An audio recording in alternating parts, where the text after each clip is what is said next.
How climate disasters impact brain development in unborn children. Imagine a world where the climate crisis doesn't just reshape landscapes, but actually rewires the developing brains of unborn children. Sounds like science fiction? It's not.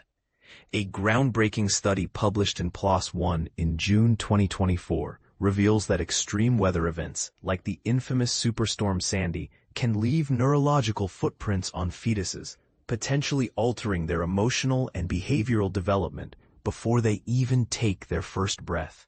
But here's where it gets controversial. The real danger isn't just from one disaster alone.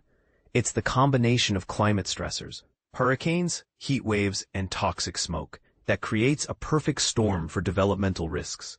And this is the part most people miss. The womb, that final frontier of fetal growth, might be more vulnerable to these threats than we've ever realized. Back in 2012, Superstorm Sandy carved a path of destruction through New York City, plunging 2 million residents into darkness and flooding tens of thousands of homes. But for pregnant women enduring the storm's wrath and the sweltering summer heat waves that preceded it, the toll was more than physical. Researchers from Queens College, City University of New York, discovered that children born to mothers who lived through Sandy during pregnancy showed distinct brain differences.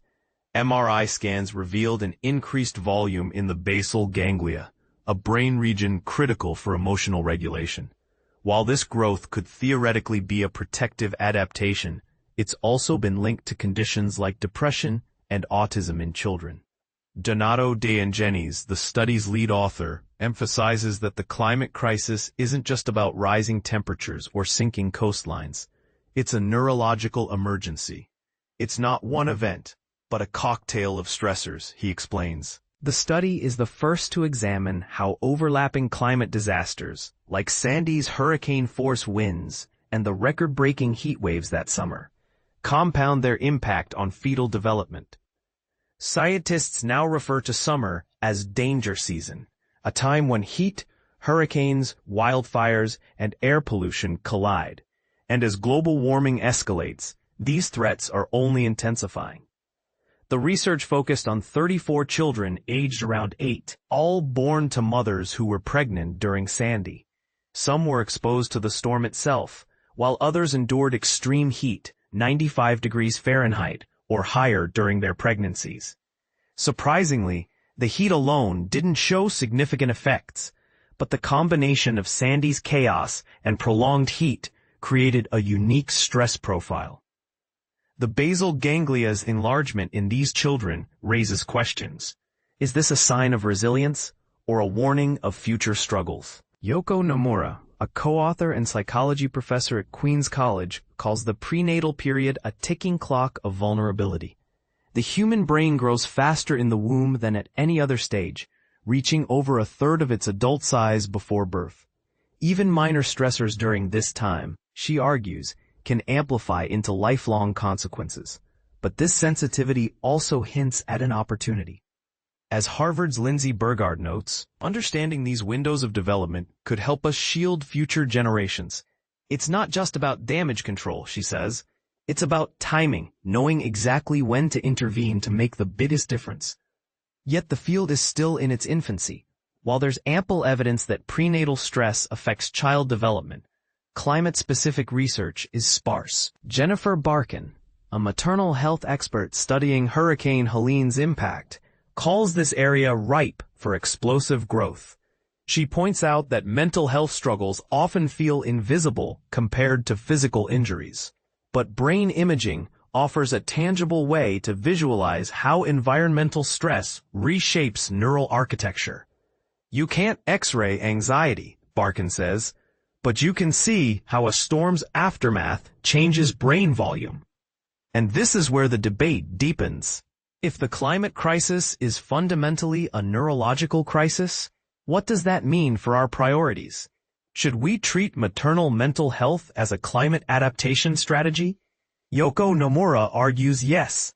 When mom's struggling, the whole family suffers, she says. Protecting her isn't just about saving a baby, it's about safeguarding the future. So what's your take?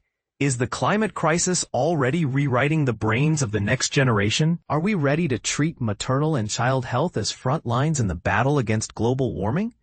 Share your thoughts below. This isn't just science. It's a conversation that could shape the future of humanity. How extreme heat affects children's learning. The alarming reality. A girl's grades drop every summer. There's an alarming explanation. Every summer, when extreme heat arrives in Dhaka, India, Pramila Wagmare notices her children's grades drop, only to improve again when winter arrives. After 3 years of this pattern, she asked her neighbors and learned that heat waves seemed to be hurting the academic performance of at least 40 school children in her hamlet, with a total population of less than 1,000. School teachers told her that students in many nearby villages in Maharashtra state had similar problems, especially a loss of focus and a sharp decline in math performance. During the summer, I can't concentrate, said Wagmare's 9-year-old daughter Kavya. My friends and I feel like running away and sitting in the shade of the mango tree. By this past April, it was already difficult for students to focus as temperatures in the village exceeded 36 degrees Celsius. 96.8 degrees Fahrenheit. Teachers told Wagmare that during peak summer heat, most students stopped participating actively by the afternoon. Relatives from nearby villages and teachers and community healthcare workers across India have also noticed more days of extreme heat that make children listless, struggling to remember what they have learned, and taking longer to respond to questions. It's not just India. Extreme heat is making it harder for students to learn in classrooms around the world. After decades of global warming and worsening heat waves, the physical effects of extreme heat are well known: dizziness, fainting, sleep disruption, labored breathing, and sometimes heat exhaustion. Large-scale studies are now revealing to scientists precisely how children's brains and cognitive skills are suffering, making it harder to learn, concentrate, and perform. Experts say it is important for teachers to be understanding and for children to drink a lot of water and avoid physical exertion until the weather cools. But with extreme heat getting worse and affecting millions of people a year, the problem is too big for teachers to tackle on their own. Systemic change could help. For instance, school administrators could stop planning tests for hot summer months and create areas for teachers and students to cool off on extremely hot days. Numbers don't lie. An analysis by Save the Children showed https://www.org.uk/news/media-center/press releases/2024. During that period, the report also indicated that 344 million children experienced the highest temperature recorded in their area since 1980. Studies show extreme heat makes it harder to perform cognitive tasks, such as math, that require attention, memory, and problem solving. One study, https://www.journals.uchicago.edu/sts-open/10.1087 from China, found that even short-term exposure to high temperatures hurt math scores. Researchers tracked 8 years of test scores and matched them with the exact weather on test days. At temperatures above 32 degrees Celsius, math scores dropped noticeably compared to moderate days, 22 to 24 degrees Celsius. Shi Chen, an associate professor of health policy and economics at the Yale School of Public Health and one of the study's authors, said dehydration may impair children's short-term memory, attention, and psychomotor skills used in writing, drawing, and other tasks that involve both thinking and movement. It also disrupts electrolyte balance, which is essential for neural signaling. This is particularly important in tasks like arithmetic, which depend on working memory and concentration, he explained. Chen noted that children's bodies are less efficient at regulating body heat, causing them to overheat more quickly than adults during heat waves. It is harder for children's core body temperatures to stay in the healthy range of between 36.5 degrees Celsius and 37.5 degrees Celsius, 97.7 to 99.5 degrees Fahrenheit. During extreme heat, cerebral blood flow may be reduced, leading to less oxygen and nutrient delivery to the brain, he said. Consequently, the brain activates protective mechanisms that reduce overall activity to conserve energy and avoid damage. This stress can impair performance in tasks requiring sustained attention, working memory, and executive function. In the United States, a study, https://pubmed.ncbi.nlm.nih.gov, named of 11,000 children, linked extreme heat to lower performance across various learning tasks. Extreme heat is also more likely to affect Black and low-income and economically disadvantaged neighborhoods. As many teachers in the U.S. know, schools in poorer communities are much less likely to have air-conditioned classrooms. Globally, one study estimates that in low and middle-income countries, up to 4 billion https://s41467-024-52028 people may lack access to air conditioning by 2050. One Chinese study, https://s4845328/PII/S14384633924, involving nearly 180,000 children, found that increased heat exposure was linked to a higher risk of attention deficit hyperactivity disorder, or ADHD. In another study, https://s0890-8567-25004662, full text. Scientists found that pre-adolescents exposed to higher ambient temperatures for just 1 week exhibited weakened communication within key brain areas, including the salience network, which regulates attention, emotion, and mental health. Lead author Dr. Laura Granay said poorer sleep quality during hot nights also helps explain how extreme heat can alter brain connectivity in children. Sleep deprivation can, in turn, lead to changes in brain connectivity, said Granays, a postdoctoral researcher at the Primary Healthcare University Research Institute, Jordi Gol, Spain. Poor sleep can impair the ability of the brain's prefrontal cortex to consolidate memories, focus attention, and execute effective problem-solving and decision-making. She said high temperatures also can activate the hypothalamic pituitary adrenal axis, a key stress response system in the body. Increasing levels of the stress hormone cortisol can exacerbate health problems and disrupt how different parts of the brain communicate with each other. When classrooms turn into ovens in Maharashtra's Badal village, 11-year-old Sarthak Sonawane struggles to remember what he learns in school during summer. He just wants to run away from school, says his mother, Sangeeta Sonawane. The only fan in his classroom seldom works because of frequent power outages, and the extreme heat makes him eager to leave his school and go home. He just wants to swim in a well the entire day, his mother said. Over the past 4 years, Sarthak has gradually lost interest in school and now wants to drop out. With no solution to this extreme heat, I constantly worry about his future, his mother added. Public schools in our villages lack even the most basic resources. What can the teachers do? One step could be to stop conducting exams during months of sweltering heat, as is the practice now. Schools need to adapt to extreme heat and design their policies considering how heat affects children, she said. The same holds for Europe, where many children still attend school during summer months, even as the continent endures more frequent and longer spells of extreme heat. Granays noted that in southern European countries, school calendars are often adjusted to avoid the hottest period, but similar adaptations may soon be needed more widely as extreme heat becomes increasingly common across the continent. Some European cities have already begun converting schools and public spaces into climate shelters, a move that could create safe environments where children spend most of their time, she added. Cities like Barcelona have redesigned schoolyards and public buildings as part of the Climate Shelters Network.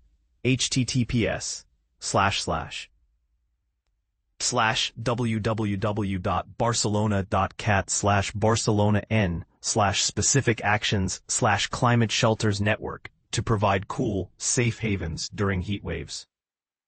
Starting with 20 such shelters in 2020, the number has grown to nearly 400 shelters, https://catalannews.com/item Barcelona will have nearly 400 shelters this summer, ensuring that 98% https ajuntamentobarcelona.com/actuality entrevista mar campanero els refugios climàtics son espais per protegerse de la calor of the population lives within a 10-minute walk of a shelter, and 68% within a 5-minute walk.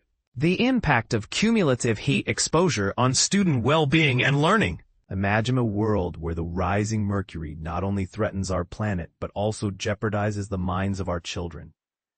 This isn't just a hypothetical scenario, it's a stark reality, highlighted by a recent study published in PLOS Climate. The research, conducted by Konstantina Vasilikopoulou from RMIT and Mathios Santamoris from the University of New South Wales, delves into the profound impact of prolonged heat exposure on student cognitive performance, revealing a critical issue that demands immediate attention. As global temperatures continue to climb, the effects of heat stress on human health and productivity have become a focal point for researchers. Studies have consistently shown that high temperatures can impair cognitive functions such as memory, decision-making, and learning. This new study emphasizes that excessive heat not only endangers health, but also hinders academic success and intellectual growth, particularly among the most vulnerable students. What makes this research particularly alarming is its focus on the long-term effects of cumulative heat exposure. While previous studies have explored the immediate impacts of heat, there has been a significant gap in understanding how prolonged exposure affects students over time. Vasilikopoulou and Santamoris reviewed 7 studies involving nearly 14.5 million students across 61 countries, finding a consistent pattern. Long-term heat exposure significantly impairs academic performance, especially in complex subjects like mathematics. The implications of these findings are profound. 6 out of the 7 studies identified a strong negative correlation between extended heat exposure and cognitive performance, underscoring the need for urgent action and further research into adaptive measures. While some studies suggest that acclimatization and increased use of air conditioning can offer protection, these solutions are often unavailable to those who need them most: students from lower socioeconomic backgrounds. This disparity highlights a deeper issue: systemic inequalities that exacerbate the effects of climate change. Students in low-income areas, who already face numerous challenges, are disproportionately affected by heat exposure due to limited access to cooling systems and educational support. As a result, their educational trajectories and future prospects are put at risk, creating a cycle of disadvantage. The broader implications of this research are far-reaching. Compromised cognitive capabilities in a generation can lead to reduced economic contributions and perpetuate societal inequalities. The social and cultural impacts of heat-induced learning disruptions are multifaceted, affecting not just individual students, but entire communities. To address this issue, the review advocates for a rethinking of how we approach the cognitive impacts of climate change, particularly on young students. Proposed solutions include installing indoor and outdoor cooling systems and improving classroom ventilation. These adaptive measures could create more conducive learning environments, benefiting all students regardless of their socioeconomic status. Moreover, the research aligns with broader climate scenarios predicting increasing temperature disparities that threaten to widen the gap between privileged and underprivileged communities. In many low-income neighborhoods, existing infrastructure is inadequate to cope with rising temperatures, leading to a cycle of disadvantage that disproportionately affects young, vulnerable populations. The findings of this review reflect a pressing need for investment in strategies that ensure equitable access to resources and protective measures against heat exposure in educational settings. Policymakers can play a crucial role by providing access to cooling systems and support services, helping to shield at-risk populations from the devastating impacts of climate-induced overheating. In conclusion, this study serves as a wake-up call for stakeholders at all levels. From improving infrastructure to fostering environments that prioritize mental and physical well-being, The health and cognitive development of our youngest generations must be protected against the escalating challenges of climate change. As temperatures continue to rise, the burden of addressing these issues becomes more urgent, highlighting the need for targeted policies and solutions to safeguard the educational futures of our youth.